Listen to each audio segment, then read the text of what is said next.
சரி, நீங்க நடிச்சிருக்கீங்க, பத்திரிகை ஷோ தான் போட்டிருக்கீங்க, என்ன சொன்னாங்க? இல்லை முடிஞ்சு இன்டர்வியூவில் அப்போ பேசினேன். இன்டர்வியூவில் பேசும்போது இன்டர்வியூ பற்றி பேசியிருந்தாங்க. முடிஞ்சதுக்கப்புறம் இதுக்கப்புறம் தான் பேசணும். சரி, படத்தில் வந்து அந்த சின்ன பையனை வச்சு மெயின் கேரக்டர் பண்ணிருக்கீங்க, நீங்கள் ஒரு ஹீரோ மெட்டீரியல் இருக்கீங்க, சரிங்களா? அந்த பையனை வச்சு கதை சொல்லும்போது நீங்கள் என்ன நினச்சிங்க? இல்லை, கதையாக படிக்கும் போதே எனக்கு சின்ன பையன் மேலே தான் ரொம்ப நான் வந்து ஒரு என்ன மெட்டீரியல் அதெல்லாம் யோசிச்சு பார்த்துதுங்க. கதை எந்த அளவுக்கு நானும் ஒரு ஆடியன்ஸ் தானே. ஸோ நீங்கள் வந்து எப்படி கேட்குறீங்களோ அதேமாதிரி நானும் ஒரு படத்தை பார்க்கணும்னு நினைப்பேன். ஸோ என்ஜாய் பண்ணி தான் நானும் பார்த்தேன். அந்த ரோல் எனக்கு ரொம்ப இம்பார்ட்டண்டாக தெரிஞ்சது, கதை ரொம்ப இம்பார்ட்டண்டாக தெரிஞ்சது. ஸோ அதனாலே அந்த விஷயத்தை நான் ஓகேன்னு சொல்லி தான் சொல்லுவேன்.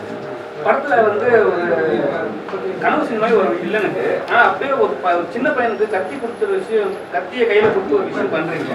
அது வந்து எப்படி வந்து சென்சார் போர்டில் என்ன சொன்னாங்க, என்ன இல்லை? சென்சார் போர்டில் பெருசாக ஒரு ஆட்சேபனை தெரிவிக்கல. என்னன்னா ஒரு இமேஜினேஷன் அப்படின்ற ஒரு விஷயம் தான் அது. கனவுனும் போது அதுக்கு காரணம் கிடையாது, கனவுக்கு காரணம் கிடையாது இல்லைங்களா? ஸோ அதனால வந்து கண்டென்ட் என்ன அப்படின்றதான் பார்த்தாங்க அவங்க. அதேமாதிரி எப்படி கிளைமேக்ஸ் பார்த்துட்டு நல்ல விஷயம் சொல்லியிருக்கீங்க அப்படின்னு அப்ரிஷியேட் தான் பண்ணாங்க. வேற ஆட்சேபனையும் அதுவும் சொல்லலை. அப்போ தமிழ்நாட்டில் வந்து படிக்கணும்னா ரொம்ப கஷ்டப்பட்டு படிக்கணுமா? இல்லை, அப்படி இல்லை. கவர்மெண்ட் ஸ்கூல் எவ்வளவோ இருக்கு, நீங்கள் சொல்லியிருக்கீங்க. நிறைய பேர் பிள்ளைகளை ஏமாத்திட்டே இருக்காங்க, அது எல்லாருமே ரொட்டீனாக நம்ம பார்த்துன்னு தான் இருக்கும். ஆனால் தமிழ்நாட்டில் படிக்கணும் ரொம்ப கஷ்டப்படணுமோ? இல்லை, அப்படி இல்லை. படிப்புக்கான சூழ்நிலை இப்போ ரொம்ப ஈஸியாக தான் இருக்குது. இப்போ படிக்க ஸ்டூடெண்ட் ஸ்கூலுக்கு வர வைக்கிறது பார்த்தீங்கன்னாக்கா காலை உணவு, மதிய உணவு இந்த மாதிரிலாம் நிறையவே பண்ணுறாங்க. பட் அதே மாரி பார்த்தீங்கன்னா இன்னும் கூட சில சிக்னல்ஸ்லையும் சில இடங்கள்லையும் பார்த்தீங்கன்னா குழந்தைங்க பிச்சை எடுத்துக்கிட்டோ இல்லை அது ஒரு சின்ன வேலை செஞ்சுட்டோ ஒரு புக்ஸோ ஒரு கிளாத்தோ அது மாதிரி வித்துட்டு தானே இருக்காங்க. ஸோ நம்ம பார்த்துட்டு தானே இருக்கோம். அது மாதிரி ஒரு சிக்னலில் பார்த்த ஒரு சின்ன இன்ஸ்பிரேஷன் தான் இது கதையாக இருக்குது. குற்றங்கள் பண்ணிட்டு போகிற பிள்ளைகள் வேற, குற்றமே பண்ணாத போகிற பிள்ளைகள் வேற. ஏன்னா அந்த இடத்துல போயிட்டு நிறைய பேர் மாறுறாங்க, நிறைய விஷயம் நடக்குது. ஸோ அந்த இடத்துல போயிட்டு நீங்கள் மறுபடியும் போய் ஒரே இப்போ இங்கே கஷ்டப்படுற விஷயத்தை அங்கேயும் போய் கஷ்டப்படுவானேன்னு சொல்லிட்டு அந்த என்னென்ன இருக்காங்க? இல்லை, அப்படி இல்லை. அதாவது இங்கே வெளியே வந்து படிக்க ஒரு சூழ்நிலை இல்லாத ஒரு சந்தர்ப்பம் தான் அவனுக்கு. அதாவது ஜெயிலுக்கு போனால் படிக்கலான்ற ஒரு எண்ணம் தான். ஸோ அங்கே போய் படிக்கலாமே அப்படின்ற ஒரு விஷயம் தான். இங்கே படிக்க வைக்க சூழ்நிலை அவனுக்கு கரெக்டாக இருந்திருந்தால் அவன் வெளியே படிச்சிருக்கலாம். பட் அப்படி கிடையாது. அவனை சுற்றி இருக்கிற மனுஷங்களுக்கு பார்த்தீங்கன்னாக்கா அவங்ககிட்ட என்ன இருக்கோ அதை ஏமாத்திட்டு தான் இருக்காங்க அவன். ஸோ அந்த ஒரு விஷயத்துக்கு தான் அவன் போய் ஜெயிலில் போய் படிக்கலாம், படிக்கணும். அது மட்டும்தான். இன்னொரு விஷயம், எண்டில் அவன் நான் ஜெயிலுக்கு போய் படிக்கிறேன்னு சொல்கிற விஷயம் ஃப்ரம் த பிகினிங்லேயே வந்து ஒரு கேரக்டர் சொல்லியிருப்பார். தப்பு பண்ணால் ஜெயிலுக்கு போகலாம், ஜெயிலுக்கு போனாலும் உனக்கு அங்கே போய் தான் படிக்க ஆப்ஷன் இருக்குது அப்படின்னும் போது அவங்க அதை சூஸ் பண்ணியிருக்க மாட்டான். ஸோ அவனோட டுவர்ட்ஸ் த எண்டு வரைக்கும் அவனுக்கு ஆப்ஷனே இல்லை. எங்கே எல்லாருமே ஏமாற்றிட்டு தான் இருக்காங்க. மேபி நான் பர்சனலாக ஃபீல் பண்ண விஷயம், சபா கூட கடைசியில் படிக்க வைக்கிறேன்னு தான் அவனும் சொல்லியிருந்தான். பட் இட்ஸ் நாட், அவன் ப்ராமிஸை வந்து மிஸ் பண்ணல, இவங்களாம் ப்ராமிஸை மீறினவங்க. அந்த ரொம்ப அழகாக இருந்துச்சு அந்த ஷார்ட்டில். ஸோ அவனை ஜெயில் அந்த அரெஸ்ட் பண்ணி கூப்பிட்டு வரும்போது தப்பு பண்ணவங்க ஏமாத்தினவங்க எல்லாருமே வெளியில் இருப்பாங்க. அந்த ஷார்ட் கன்விங்கே அதான். மிச்சம் எல்லாருமே வெளியில் இருப்பாங்க. தப்பு பண்ணாத அவனை வந்து பிடிச்சி கூப்பிட்டு போகிறது தான் விஷயம். ஸோ எண்ட் ஆஃப் த விஷயமா வச்சது அதனால தான் அதை வச்சது. சபாக்கு வந்து ஒரு விஷயம் சொல்ற கதை சொல்லும் போது கல்யாணம் ஆகிட்டு ஒரு விஷயம் நம்ம வீட்லயே வந்து கால் போட முடியும். என்னன்னா நிறைய சமுதாய மாற்றங்கள் நிறைய நடக்குது. நம்ம வீட்டிலேயே வந்து கால் போடக்கூடாதுன்னு சொல்லிட்டு ஒரு விஷயம் பண்றாங்க. அது எப்படி நீங்க எதிர்கொண்டீங்க? இல்லை, அது ரொம்ப தப்பு இல்லை. அது எப்பவுமே அது நம்ம நினச்சிக்கிறோம். ஸ்கூல்ல இருந்தும் சரி, எல்லா இடத்துலையுமே ஒரு பஸ் ஸ்டாண்ட் எல்லா இடத்துலையுமே நடக்கிற ஒரு விஷயம் தான். ஒருத்தனுடைய ஒரு வேர்வை ஸ்மெல்ல நம்ம இரிட்டேட்டிங்காக ரியாக்ட் பண்ணுறதே ஒன்று ரொம்ப அஃபென்ஸாக நினைக்கிறேன், அந்த மாதிரி விஷயங்கள். ஸோ அந்த மாதிரி அது வந்து அந்த டைலாக் பேசும்போது எனக்கு என்ன தோணுச்சுன்னா, என்ன மாதிரி எத்தனை சபா வெளில இருப்பான், அவனுக்கு எத்தனை இடத்துல அவன் இந்த மாதிரி இருந்திருப்பான். அதை வச்சும் எத்தனை இடத்துல அவன் எனக்கு கேள்வி அண்ணன் இங்கேருந்து கேட்கறதுனால நான் பதில் அப்படி போயிடுறேன், சாரி. ஸோ எத்தனை சபா என்ன மாதிரி இருப்பான் அப்படின்ற ஒரு கோவத்தில் தான் அந்த விஷயம் ரியாக்ட் பண்ணி தான் பண்ணணும். நான் ஒரு உண்மையாகவே ஃபீல் பண்ணி பண்ணது தான் அந்த கோவம். இந்த வீக் வந்து நிறைய படம் ரிலீஸ் ஆகுது, ஆனால் எல்லாமே சின்ன படம் தான். இந்த வீக்னா எந்த படம் தான் ரிலீஸ் ஆகுது? எல்லா வீக்கும் எல்லா படம் தான் ரிலீஸ் ஆகுது. பெரிய படம் ரிலீஸ் ஆகும்போது சின்ன படங்கள் வந்து நசுக்கப்படும். ஆமாம், இப்போ வந்து சின்ன சின்ன படங்களுக்கு வந்து இந்த வீக் கிடைக்கும், அடுத்த வாரம் வந்து பெரிய படம் ஒன்று வரப்போகுது. ஸோ அது வரைக்கும் நம்ம தாக்கு பிடிக்கிற மாதிரி ஒரு கதை பண்ணணும். உங்களுக்கு அந்த கதை பண்ண சாட்டிஸ்ஃபேக்ஷன் இருக்கா? கண்டிப்பாக கண்டிப்பாக. அதாவது எல்லா டைரக்டருமே நீங்கள் தான் வியூவர்ஸ், நீங்கள் தான் சொல்லணும். இல்லை, எல்லா டைரக்டருமே பார்த்தீங்கன்னாக்கா எந்த ஒரு கதையும் வேண்டாம் விருப்பம் எடுக்க போகிறது இல்லை. அவங்க ஃபீல் பண்ண விஷயமா, அவங்க பார்த்த ஒரு விஷயமா, அவங்கள பாதித்த ஒரு விஷயமா தான் ஒரு ஸ்கிரிப்டாக பண்ணுவாங்க. அது கண்டென்ட்டுக்கு நல்ல விதமாக வந்திருக்கலாம் மேபி. அதாவது இப்போ நீங்கள் சொன்ன மாதிரி நாளைக்கு 6 சின்ன படங்கள் அப்படின்ற மாதிரி ரிலீஸ் ஆகுது. எல்லாமே ஃபீல் பண்ணி தான் எடுத்திருப்பாங்க. அது கண்டென்ட் நல்லா இருக்கும் தாண்டி ஒரு பெரிய படம் வரும்போது இந்த சின்ன படங்கள் காணாமல் போகிறதுன்றதா இப்போ என்ன அப்படின்றது நீங்கள் தான் சொல்லணும். அது ஏன்னா இப்போ கண்டென்ட் உள்ள நிறைய சின்ன படங்கள் தான் ஜெயிச்சிருக்கு. பெரிய படங்கள் ரொம்ப எதிர்பார்ப்பில் வந்து சில படங்கள் பெருசாக போகலை அப்படின்றது உண்மையாக இருக்குது. அதையும் தாண்டி சின்ன படங்கள் நிறைய கதை ரீதியாகவும் சரி, விமர்சன ரீதியாகவும் வசூல் ரீதியாகவும் நிறைய ஜெயிச்சிருக்கு இல்லையா? ஸோ அந்த ஒரு நம்பிக்கையில் தான் இப்போ ரிலீஸ் பண்ணுறாங்க. இப்போ வந்து இந்த வாரம் ரிலீஸ் ஆகிற படத்தில் உங்களுக்கு எத்தனை தேட்டர் கிடைக்க போது கிடைச்சிருக்கு, இல்லை நீங்கள் எத்தனை தேட்டர் எதிர்பார்க்குறீங்க? நாங்கள் எத்தனை தேட்டர் பற்றியெல்லாம் சொல்ல முடியல. பட் ஒரு அதிகமான தேட்டர் தான் எடுத்துட்டு பார்க்குறோம். ஆனாலும் பார்த்தீங்கன்னாக்கா லாஸ்ட் வீக் வந்த மூவிஸும் அதுக்கு முன்னாடி வந்த மூவிஸும் இன்னும் ரன்னிங்கில் இருக்குது. ஸோ எங்களுக்கு எதிர்பார்த்த தேட்டர் கிடைக்குமா இது இருக்குன்னு தெரியல. இன்னொரு மேபி ஒரு 2 days கன்ஃபார்ம் பண்ணுறேன்னு சொல்லியிருக்காங்க. அப்போ 6th D ஸ்டாண்டர்ட் ஏன் அந்த டைட்டில் அப்புன்றது என்னன்னா, வீட்டில் மோஸ்ட்லி எல்லா வீட்லையும் பார்த்தீங்கன்னாக்கா குழந்தைங்க செல்லமாக சில பேர் வச்சு கூப்பிடுவாங்க இல்லையா. எல்லாருக்குமே ஒரு பேர் இருந்தாலும் பர்டிகுலராக வந்து அம்மு அப்பு அப்படின்னா சின்ன சின்னமாக கூப்பிடுவாங்க. ஸோ அப்படியே ஒரு டைட்டில்காரவே அமைஞ்சது. ஆல்ரெடி ஏற்கனவே ஒரு அப்பு பிரசாந்த் சார் நடித்து வந்ததுனால இந்த அப்புவோட லைஃப் பார்த்தீங்கன்னா எங்கே ஸ்டக் ஆகுனாக்கா அந்த 6th standard ஸ்டக் ஆகிடும். அப்பா இறந்ததுனால மேற்கொண்டு அவரால் படிக்க முடியாது. ஸோ அதை வச்சு தான் 2 மீன் பண்ணி தான் வச்சது அப்போ 6th standard அப்படின்றது. ஹீரோயின் எதனா கேட்பீங்கன்னு அண்ணா ஆசைப்படுறாரு. அதான் கேட்டுச்சு எங்களுக்கு. இல்லை நான் அதுக்காக கேட்கல. சைடா அவரை வச்சுட்டு கேட்குறேன். இல்லை ஆக்சுவலி என்னோட பார்ட் ஆஃப் ஸ்டோரி மட்டும் தான் எனக்கு சொல்லியிருந்தேன். அந்த ஸ்டோரி சொல்லும்போது உங்க பார்ட் ஆஃப் சீனை மட்டும் சொல்லியிருப்பாரு. ஏன்னா இந்த டைரக்டர் வந்து ஃபுல் கதையை வந்து புது ஹீரோயின் சொல்ல மாட்டாங்க. அதே பழைய ஹீரோயின் நல்ல ஹீரோயின் தான் சொல்லுவாங்க ஃபுல்லா. அது இந்த டைரக்டர்ல ஏதோ வந்து பழைய நீங்க எங்க டைரக்டர் குறை சொல்லாதீங்க ப்ளீஸ். சொல்றேன் இருக்கிற விஷயத்தை நான் சொல்றேன். இப்போ வந்து உங்களுக்கு வந்து ஃபர்ஸ்ட் ஹாஃப்லயே உங்களை வந்து கொலை பண்ற மாதிரி ஒரு சீன் சொல்லிட்டாங்க. முடிச்சு அதான் உங்க கதையோட முடியுதுன்னு. நீங்க ஒரு ஹீரோயினா இருக்கிறீங்க. அவங்க கிட்ட கேட்கலாம், ஏன் எனக்கு மட்டும் டக்குன்னு முடிச்சிடுறீங்க, ஏன் த்ரோட் நாங்க வரக்கூடாதான்னு கேட்க மாட்டீங்க. கேட்கலையா? இல்லை ஒரு டைரக்டர் ஒரு கதையில் ஒரு சீன் வச்சுருக்காங்கன்னா ஃபுல் ஸ்டோரியில் இது இந்த சீன் வச்சாதான் இது கதை போகுமோ ஆகும்னா அப்படி தான் வச்சாகணும். நான் அதுக்காக வந்து என்ன கொல்லாதீங்க சொல்ல முடியாதுல்ல. உங்களை கொன்னுறாரு, அவரு கூட செகண்ட் லைஃப் கேட்கிறாரு.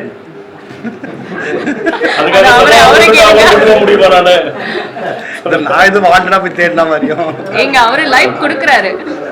கதைப்படி அவர் ஒரு பொண்ணுக்கு லைஃப் கொடுக்குறாரு இல்லை, நீங்க அதை சொல்லல. சின்ன ஒரு விஷயம், அவ்வளவு பெரிய வில்லன், அவ்வளவு பெரிய ரவுடி, அவருக்கே அது சைக்கோ விஷயம் வந்து இல்ல. அது என்னன்னா, இப்போ அவரு ஒரு பெரிய வில்லன் அப்படின்னு இருந்தாலும் அவருமே சில விஷயங்களால பாதிக்கப்படுறாரு. சுற்றி இருக்கிற அவர் கூட ரொம்ப க்ளோஸாக இருக்க ஒரு நண்பர்களால் பாதிக்கப்பட்டு என்கவுண்டர் வரைக்கும் போய் அது உயிர் பாயத்தை காட்டி தான் அவரும் தப்பிச்சு வெளியே வராரு. வந்ததுக்கப்புறம் பார்த்தீங்கன்னா அந்த 4 செவத்துக்குள்ளே தான் இருக்கார். அவர் வெளியே எங்கேயும் வர சூழ்நிலை இல்லை அவருக்கு.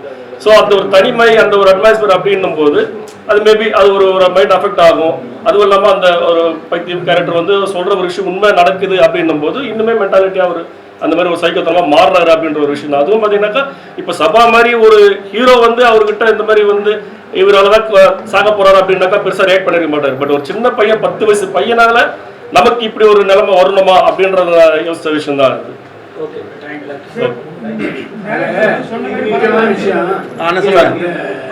இன்ஸ்பெக்டர் கொல்றாங்கல்ல, அது போலி என்கவுண்டர் கிடைச்ச தண்டனை எடுத்துக்கலாமா? சார் இந்த இன்ஸ்பெக்டர் சார் வரல ஃபர்ஸ்ட் சீன்ல.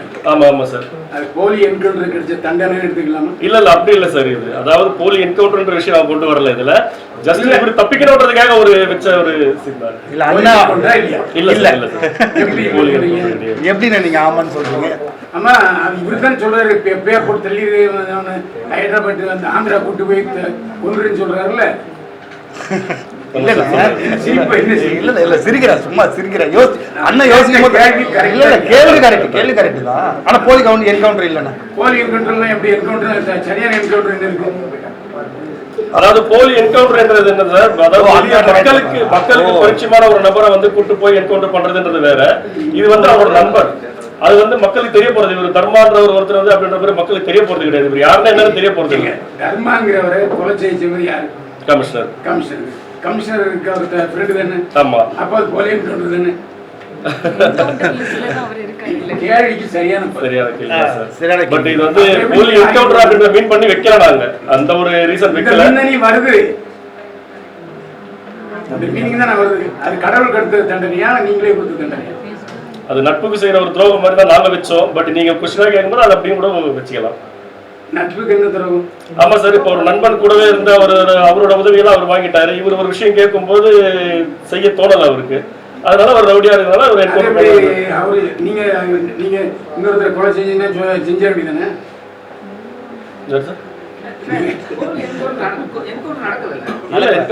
கொண்டு போறாங்க, அவ்வளவுதான். நீங்க நடந்த என்கவுண்டர் கேக்குறீங்களா இல்ல நடக்காத என்கவுண்டர் கேக்குறீங்களா? கேள்வி இன்னும் நீங்க புரிஞ்சுக்கல. அதுதான் என்கவுண்டர் நடக்குதுண்ணே. போலி என்கவுண்டருக்கான முயற்சியில அந்த இன்ஸ்பெக்டர் கிடைச்ச தண்டனையான்னு கேட்டேன். போலி என்கவுண்டர் முயற்சிக்கு கிடைச்ச தண்டனை, முயற்சிக்கு நடக்குது. அதே மாதிரி அவர் வந்து இன்ஸ்பெக்டர் சொன்னாருங்கிறக்கா ரவுடி செய்யலாமா? நீங்க சொன்னீங்கல்ல நண்பன் நண்பன்ட்டு, அப்புறம் தேவையில்லாம ஒரு இடத்துல இந்த அம்பேத்கர் படங்களெல்லாம் பயன்படுத்துறதுக்கு என்ன காரணம்? இல்லை சார், அது வந்து வாலண்டியராக பயன்படுத்தணும்னு அப்படி கிடையாது. ஹீரோ என்ன மாதிரி இருக்காரு அப்படின்றதுக்காக என்ன புக்ஸ் விஷயங்களா அது அம்பேத்கர் மட்டும் இருக்காது, சேகுவரா அந்த புக்ஸ் இருக்கும், சில கருத்தியல் ரீதியான புக்ஸ் எல்லாம் கூட இருக்காங்க. இல்ல இந்த சேகுவரா அம்பேத்கர் படிச்சவங்க இப்படி ரவுடி ஆகுறாங்கிறது நீங்க ஆதரிக்கீங்களா? அவர் ரவுடி இல்ல சார். அவர் ஆக்சுவலா வந்து ஃபர்ஸ்ட் பாத்தீங்கன்னா அவர் ரவுடி கிடையாது. அவர் நல்லா படிச்சு ஒரு நல்ல லைஃப்ல இருக்கிற ரவுடி ஆனாரா இல்லையா சார்? உயிர் பயம் வரும்போது சார் அது நிறைய பேர் அந்த மாதிரி தான் சார் ஆயிருக்காங்க. பிறக்கும் போது யாரும் ரவுடியா அப்படின்ற மாதிரி இதுவா வருது இல்ல, சூழ்நிலை சந்தர்ப்பம் தான் சார் அவங்க மாத்துறது. ஏன் நீங்க சுபாஷ் சந்திர போஸ் படத்தை வச்சிருக்கீங்க? அவர் தானே புரட்சியாளர். ஆமா சார். அவர் படத்தையும் வைக்கல. ஏன்னா அவர் தான் இந்தியாவில் புரட்சி ஏற்படுத்துறது சுபாஷ் சந்திர போஸ் தான். ஏன்னா வந்து காந்தி வந்து அஹிம்சை சொல்லும்போது இவர் தான் படையத்தை கொண்டு வராங்க. சரிண்ணே, சரிண்ணே. நாங்கள் அண்ணனை எப்பயுமே எதிர்பார்த்துருப்போம். அவர் கேட்கறதுக்கு சந்தோஷமா தான் இருக்கு எங்களுக்கு. இல்ல அதாவது இப்ப சமீபத்திய படங்கள்ல அப்படி ஒரு தேவையில்லாத ஒரு கிழிப்பு வந்து வருது. அதாவது இப்ப என்னன்னா இந்த பார்த்த உடனே சிலருக்கு வந்து அவசரம் வருது. அதாவது நீங்க இப்போ இதுக்கு முன்னால வந்த படங்கள்லாம் பாத்தீங்கன்னா தேவரமரில் சுபாஷ் சந்திர போஸ் படத்தை காட்டவே இல்லை, சின்ன கவுண்டர்ல கவுண்டர் ஜாதி இதை காட்டல. அப்படின்னு இப்போ வந்த படங்கள்ல சில இது என்னுடைய இதை நான் திணிக்கிறேன், என்னுடைய படம் இது அப்படின்னு சிலவங்க சொல்றாங்களா? அந்த மாதிரியே இல்ல, அந்த மாதிரி திணிக்கிறதுக்காக எதுவுமே பண்ணலைண்ணே. பட் அப்படி இங்கே காமிச்சதும் வந்து அந்த புக்கு இவன் படிக்கிறான்றது விஷயமா இருக்க தாண்டி நீங்கள் என்ன அழகான கேள்வி, படிக்கிறோம் தப்பு பண்ணுறான்னு தான் கேட்குறீங்க. அது கிடையாது. அந்த தப்பு அவன் தப்பு பண்ணிட்டான்னு சொல்லி பண்ண வச்சு அந்த புக்கை படிக்காதவன் தான். புக்கை படிச்சுட்டு இருக்கவன் நீங்கள் வேலைக்கு முயற்சி பண்ணல, வேற வேலைக்கான ஜெயிலுக்கு போயிட்டு வந்தார் சார். அவர் சில வேலைக்கு வந்து கிடைக்கீங்களா? யார் சொன்னா? அதெல்லாம் கிடையாது, அந்த இதெல்லாம் கிடையாது. அப்படி கவர்மெண்ட்லேயே கொடுக்குறாங்க. இல்ல சார், அப்பவும் பாத்தீங்கன்னாக்கா அவர் வேலைக்கு முயற்சி பண்ணல அப்படின்னா ஜெயில திரும்பவும் முயற்சி பண்ணலன்னு சொன்னா அக்செப்ட் பண்ணிக்கிறேன். இல்ல சார், பணத்துக்கான சூழ்நிலையை உருவாக்கலாங்க. அவங்க திரும்பவும் பாத்தீங்கன்னா ஜெயில இருந்து வந்த உடனே அந்த மாமா கேரக்டர் பாத்தீங்கன்னா திரும்ப நீங்க இருக்கக்கூடாது, இந்த ஊர்லயே இருக்கக்கூடாது, ஒரு நாள் தான் டைம் அப்படின்னு கழிச்சு விடுறேன். ரொம்ப நேரம் கழிச்சுல சொல்றேன். அது இவரு வாழ்ந்து பண்ணதுக்கு அப்புறம் தான் இல்ல இல்ல இல்ல ஜெயில இருந்து வந்த உடனே தான் அவர் பாப்பாரு.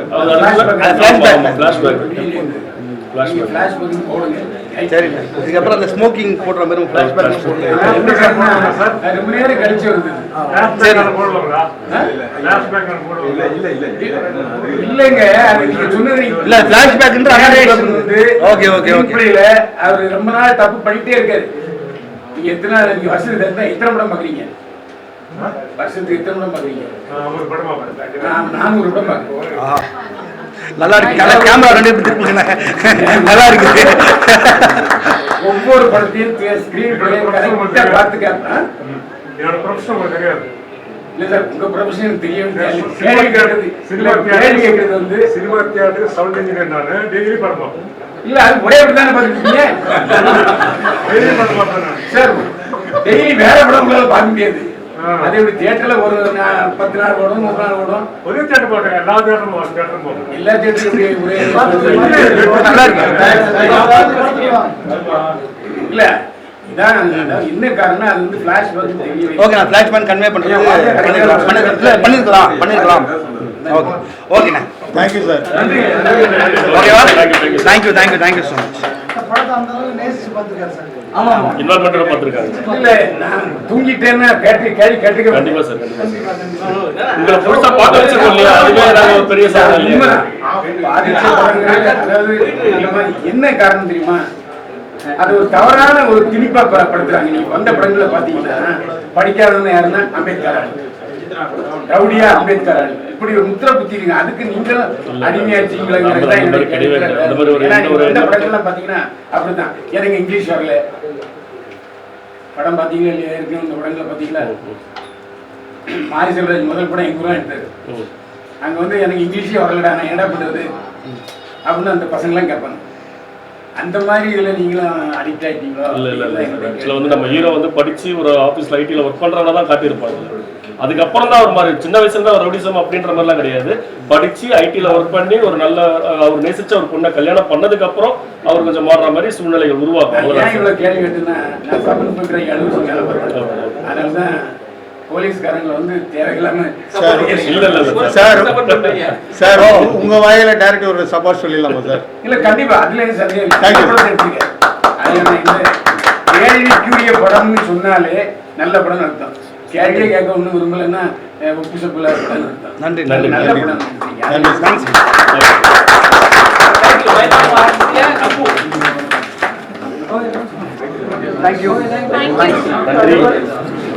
எவ்வளவு பேர் வளர்த்து விட்டுருக்கீங்க தொலைக்காட்சி மீடியா.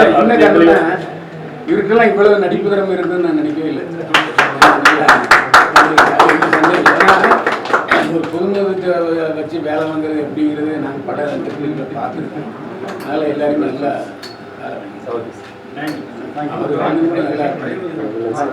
உண்மையிலே சைக்கோவே கேரக்டர் முடிவாளன்னாரு வளர்த்தான் சார். இப்படி முறைன்னாரு, இப்படி சிறினாரு, இப்படி பல்ல கடினாரு. எல்லாரும் சொல்றேன் உங்களுக்கு திறமை செய்ய முடியாது. கண்டிப்பா சார் தன்னம்பிக்கையும் வேணும். அவர் இன்வால்வ்மெண்ட் தான் சார் எல்லாமே. இல்லை படம் நல்லது. அப்புங்கிறது நம்ம வந்து குழந்தை பசங்களை சொல்கிற ஒரு இது. அதாவது இந்த படத்தை பொறுத்த வரைக்கும் முதல்ல நான் பாராட்டணும்னு ஏன் விரும்புகிறேன்னா, ஒரு என்னுடைய பார்வையில் ஸ்டண்ட் நடிகராக இருந்த இவர் ஒரு கதாநாயகனை மாறி இருக்கார். அதாவது ஒரு துணை நடிகராக வந்த ரஜினிகாந்த் எப்படி வில்லனாக இருந்து அப்புறம் கதாநாயகனாக மாறினாரோ அந்த மாதிரி அவருக்கு ஒரு நல்ல பொட்டன்ஷியாலிட்டி இருக்குது. நான் வந்து இது வந்து ஐஸ் வைக்கணுங்கிறதுக்காக சொல்லவே இல்லை. நிச்சயமாக ஒரு நல்ல ஒரு நடிகராக வர்றதுக்கு நிச்சயமான வாய்ப்புகள் நிறையா இருக்குது. அந்த கதைகளை கேட்டு இதே மாதிரி செஞ்சாருன்னு நிச்சயமாக நல்லதாக வரும். அதே மாதிரி டைரக்டருடைய முயற்சியும் பாராட்டணும். ஏன்னா அதான் எப்படி என்கவுண்டர்கள் உருவாகுது, எப்படி போலீஸ் அதிகாரிகள் வந்து சில நேரங்களில் நல்லவராக இருக்காங்க, சில நேரங்களில் கெட்டவர் இருக்காங்க. இந்த போலீஸ் அதிகாரி அணிச்ச தேனப்போ வந்து கடைசியில் நல்லவனானார். ஆனால் அவர் முதல்ல வந்து மந்திரியோட சேர்ந்து எவ்வளோ தப்பு பண்ணுறாருங்கிறது தெரியுது. ஒரே போலீஸ் அதிகாரி வில்லனாகவும் காமிச்சிருக்காரு, நல்லவனாகவும் காமிச்சிருக்காரு. அதே மாதிரி இந்த ஒரு கதாநாயகனுக்கு இப்படி ஒரு வெள்ளை விளையாடுன்னு ஒரு கதாநாயகியை பிடிச்சதும் ஒரு கிளுகிழப்பாக தான் இருக்குது. இவங்களோட பெரிய மனுஷன். தேங்க்யூ. இது உங்களுக்கு இந்த முதல் படங்கள ஆனால் கொஞ்சம் பக்கத்துலேருந்து பார்க்கும்போது சினேகா மாதிரி இருக்காங்க. இப்போ தான் உங்கள் வாயிலேருந்து வராது சார் சில. அதனால் நல்ல இந்த படத்தை வெற்றி பெறதுக்கு நல்ல கருத்துக்கள் மற்றபடி எல்லா விஷயங்களும் நல்லா இருக்குது. போர் அடிக்கலை. நான் பல படங்களில் ஒரு அரை மணி நேரம் 3/4 மணி நேரம் தூங்கிடுவேன். இந்த படத்தில் அப்படி சூழ்நிலை ஏற்படலை. ஏன்னா எப்படி அடுத்தது என்ன அப்படிங்கிறது விறுவிறுப்பாகவும் பரபரப்பாகவும் டைரக்டர் கொண்டு போயிருந்தார். டைரக்டருக்கு என்னுடைய வாழ்த்துக்கள். சதாநாயகனுக்கும் படம் நல்லா இருக்கு, பார்க்கலாம்.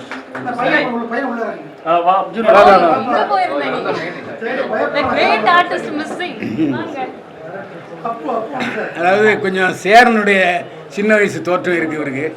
அதனால் இவரும் பின்னாடி நல்ல நடிகர் அவருக்கு வாய்ப்பு இருக்குது. நல்ல அதாவது ஃபீலிங்லாம் ரொம்ப நல்லா கொடுத்துருக்காரு. ஒரு நைட்டு 2 மணி 3 மணிக்கெலாம் ஷார்ட் ஓடும் சார். கொசுக்கடியெல்லாம் தூக்கமாக வரும். அவங்க அப்பா விடாமல் சேஸ் பண்ணி இல்லை நல்ல தெரியல. அந்த அப்பாவிமா சாரோட சொன்னான் அப்படியே சரி சரி. அதான் அப்பாவுக்கு தப்பாமல் பிறந்த பிள்ளை. அப்பா இப்போ 8 அடினா அவர் 12 அடி தாண்டுவார். அதாவது இந்த படத்தில் வந்து நல்ல வேலை வாங்கியிருக்கீங்க. அவரும் நல்லா நடிச்சிருக்காரு. அதான் ஒரு உண்மை. நல்லா பின்காலத்தில் ஒரு பெரிய கதாநாயகன் வர்றதுக்கு நிச்சயமாக வாய்ப்பு இருக்குது. எப்பவுமே பயில்வான் வந்து நிறைகளை வந்து கம்மியாக சொல்லுவார், குறைகள் அதிகமாக சொல்லுவார். இது அப்பு மட்டும் என்ன ஸ்பெஷல்? ஏன்னா நிறைய குறைகளே சொல்லலை, நிறைகள் தான் சொல்லுது. இல்லை நான் ஏற்கனவே கேள்வி கேட்டுட்டேன். கேள்வி கேட்டீங்க, பதில் சொல்லலையே. இல்லை அதான் ஏன்னா நீங்க வந்து ஒரு காவல்துறையில சேர்ந்தவரா இருக்கீங்க முதல்ல, அதனால வந்து அந்த கேள்வி கேட்டீங்க. இப்போ வந்து அப்புக்கு இல்லை அப்பு வந்து அதான் இப்போ வர்ற படங்க அது தேவையில்லாமல் வந்து ஒருவேளை திணிச்சிட்டாரோ அந்த அம்பேத்கர் சேகுவாரா அப்படிங்கிறத நான் யோசனை பண்ணேன். அவர்கள் சரியாக அதை கரெக்டாக நான் பூத்திருக்கேன் அப்படின்னு சொல்லிட்டாரு. இது அந்த மாதிரி ஒரு சாதிக்கு எதிரான விஷயம் இல்லை, ஆணவக்கலைங்கிற கூட லைட்டாக காமிச்சிருக்காரு. அதை ஒன்று பெருசாக ஓப்பனாக சொல்லாமல் ஆணவக்கலைங்கிறது ரொம்ப மறைமுகமாக காமிச்சிருக்காரு. சில படங்கள் அப்படி தான் சொல்லணும். ஆணவக்கலைகளை வந்து நேரடியாக சொன்னோன்னு வச்சுங்க, நிறைய பேர் ஏற்பு தெரிவிப்பாங்க. அப்புறம் அந்த இப்போ சமீபத்தில் ஒருத்தர் படம் எடுத்தார், அந்த படத்தை ரிலீஸே பண்ண விடலை. அதனால் அப்படி இல்லாமல் இந்த படம் வந்து நிறைய கருத்துக்கள் விஷயங்கள் இருக்குது. அதாவது இப்ப எந்த சூழ்நிலையும் படிக்கிறவன் படிப்பான். இப்போ இவர் வந்து சீர்திருத்த பள்ளியில் படிக்கிறாரு, அப்புறம் மறுபடியும் அவருக்கு நல்ல வாய்ப்புகள் அரசாங்கம் கூட கொடுக்கறதுக்கு வாய்ப்பு இருக்குது. ஆனால் அது ஏற்கனவே டைரக்டர் இந்த படத்தில் முதல்ல சொல்லியிருப்பார், டேய் ஏதாவது தப்பு பண்ணிட்டு போடா, அங்கே வந்து நீ வந்து சீர்திருத்த பள்ளியில் சேர்ந்து உனக்கு படிக்கிற வாய்ப்பு இருக்குது அப்படின்ட்டு. இந்த கதைக்கு உங்களுக்கு இன்ஸ்பிரேஷனாக இருந்தது? அதுதான் சார், இப்போது நிறைய நான் ஏற்கனவே சொன்ன ஒரு விஷயந்தான். நிறைய சிக்னல்ஸ்லேயும் ரோட்லேயும் பார்த்தீங்கன்னாக்கா சின்ன பசங்க வராங்க போகிறாங்க, பிச்சை எடுக்கிறாங்க, அந்த பட்ஸு என்னென்னமோ பண்ணுறாங்க. இவங்கெல்லாம் யார், எங்கேருந்து வராங்க, எதுக்கு வராங்க அப்படின்னு நமக்கு அந்த கொஸ்டின் யார்கிட்டையும் கேட்க முடியல. ஸோ அந்த மாதிரி ஒரு சின்ன கேரக்டர் எடுத்து அந்த அப்புன்ற கேரக்டர் மட்டும் தான் எடுத்தோம். ஸோ அதை அப்படியே கொஞ்சம் டெவலப் பண்ணி வினோத்திலேருந்து எல்லாருமே ஸ்கிரிப்டுக்காக உள்ள சேர்த்து. இல்லை, அதாவது படிக்கணும்னு விரும்புகிறவன் பிச்சைக்காரன் ஆகிறான், அதேமாதிரி படித்து வேலையில் இருக்கவன் பாவமாக பிறகு 7:30 சனிக்கு மாட்டிக்கிட்டு அவசரப்படுறது எல்லாம் நிறைய வித்தியாசமாக தான் இருக்குது. ஆனால் அந்த சீன் ரொம்ப யதார்த்தமாக செய்யாது. அப்பா வந்து எவ்வளோ நாளும் மகளை மன்னிச்சு ஏற்றுக்கிறாரு, ஆனால் அந்த இன்ஸ்பெக்டர் தான் எவ்வளோ கொடியமைங்கிறத வந்து அதை காமிச்சிருக்கீங்க. அதனால் அப்பா ஒரு இலகிய மனசு, ஆணவ கொலைக்கு அப்பா இலக்காகலைங்கிறத ரொம்ப தெளிவாக சொல்லியிருக்கீங்க. அதுக்கும் வாழ்த்து. ஓகே சார், நன்றி. மனிதா விஜயகுமார் அப்புறம் ரோபர்ட் மாஸ்டர் ஒரு போட்டோ போட்டுருக்காங்க, விரைவில் கல்யாணம் மாதிரி. இப்போ வயல்பாணனோட ஒரு கருத்து ஏன்னா எப்பவுமே வந்து ஒரு விஷயம் நடந்த உடனே வந்து ஸ்பாட்ல பதில் சொல்லுவீங்க. ஏன்னா இப்போ வந்து தொடர்ந்து அவங்க வந்து கல்யாணம் பண்ணிட்டே இருக்காங்க, நீங்களும் வந்து அவங்க பற்றி பேசியிருக்கீங்க. யாரு? மனிதா விஜயகுமார். இந்த படத்துக்கு சம்மந்தம் இல்லாத விஷயம்.